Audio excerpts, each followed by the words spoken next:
जिंदगी गुजारने का एक फॉर्मूला है और ये वो फॉर्मूला है जो हर इंसान की सेहतमंद जिंदगी के लिए बहुत ही जरूरी है। और अक्सर इंसान इस फॉर्मूले पर अमल नहीं कर पाते, हालात मार देते हैं, वक्त नहीं मिलता। The formula is shield. S for sleep.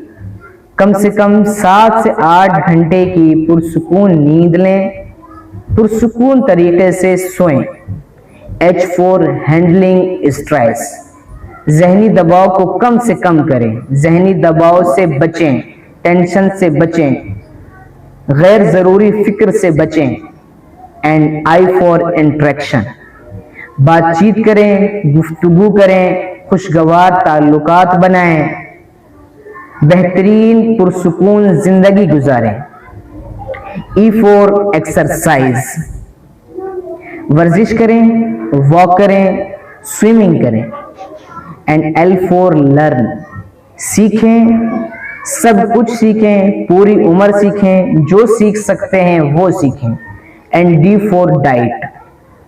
अच्छी ग़िज़ा खाएं, ज़्यादा से ज़्यादा फल खाएं, ज़्यादा से ज़्यादा सब्जी खाएं, जंक फूड कम से कम करें, कार्ब्स कम करें, अच्छा खाएं।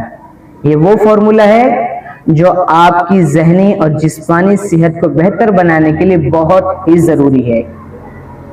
So follow